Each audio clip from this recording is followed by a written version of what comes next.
E aí galera, tudo bom?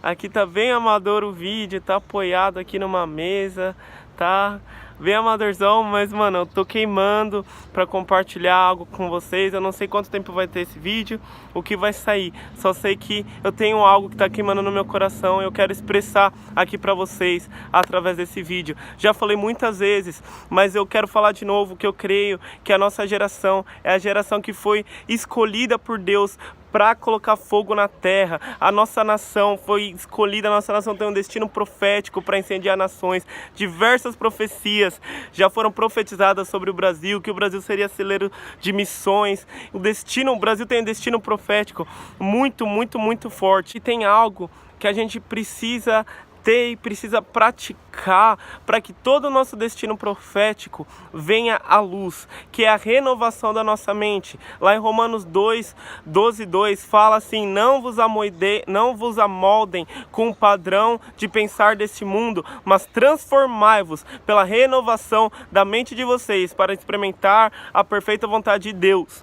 Então a vontade de Deus é que nós não tenhamos o nosso pensamento amoldado, não se molde com os padrões de pensar do mundo. E muitas vezes a gente tem que tomar muito cuidado com isso, que é muito fácil. Na sociedade em que nós vivemos, nós começamos devagar a pensar como o mundo pensa, através de ler Facebook, através de faculdade, através das notícias, de toda essa parada. É muito fácil. Por isso a gente tem que ter os olhos na palavra de Deus. A gente tem que falar: Jesus, eu quero pensar assim como você pensa. E uma das coisas que eu tenho sentido que às vezes eu e a minha geração, a gente tem desvirtuado um pouco, é o amor de Deus. Deus, ele é amor? Sim, ele é amor. Deus, ele é apaixonado pelos homens, mano. A característica de Deus é o amor. Só que a Bíblia fala também que Deus, ele é um fogo consumidor. E se você lê em Gênesis, Êxodo, Moisés ele tira o povo do Egito, só que aí o povo peca, Deus manda uma praga que mata milhares. Você lê, por exemplo, Eliseu ele tá andando, mas crianças começam a zoar o cabelo dele, Deus manda um urso que come as crianças. Às vezes até é chocante tudo isso, só que Deus, ele odeia o pecado. Aí você pode falar para mim: Mateus, mas hoje a gente vive na época da graça. Sim, Deus, ele descontou a ira dele no filho dele, e isso demonstra o amor dele para conosco. Mas o coração e o sentimento que Deus tem em relação ao pecado não mudou nem um pouco. Deus, ele odeia o pecado. Deus, ele odeia a prostituição. Deus, ele odeia a pornografia. Deus, ele odeia o homossexualismo. Ele ama as pessoas que cometem esses pecados,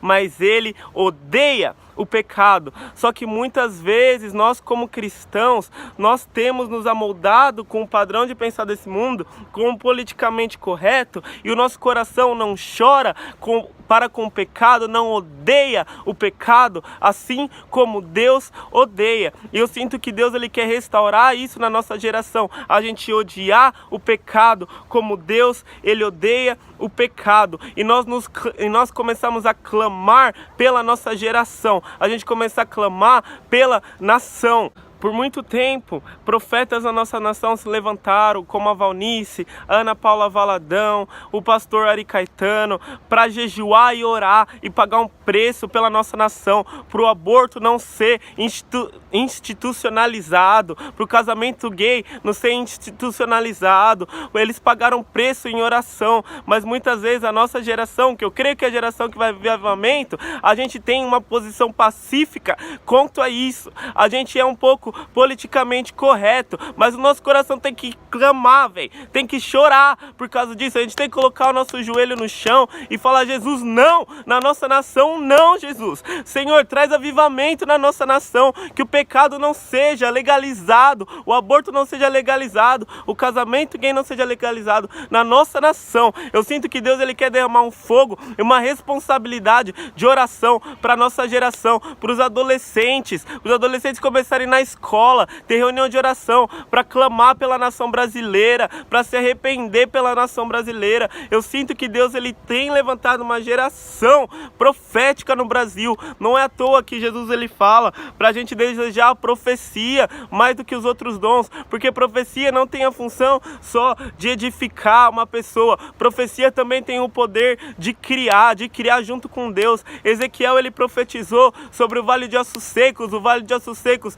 se levantou e virou um exército. Então profetize, então clame. Eu quero fazer uma convocação para você que é jovem. Vamos clamar e vamos orar pela nossa nação como nunca antes. Vamos jejuar pela nossa nação como nunca antes. Essa quarta-feira, se você quiser, no meu Insta, a quarta noite a gente vai ter um clamor, a gente vai compartilhar a visão profética com o Brasil. Você não precisa entrar na minha live para orar, mas eu quero te incentivar, junta com uma galera, ore e clame por mais de Deus, porque a gente vai ver essa nação transformada e uma geração odiando o pecado como Deus odeia e amando os perdidos como Deus ama. É nóis, falou!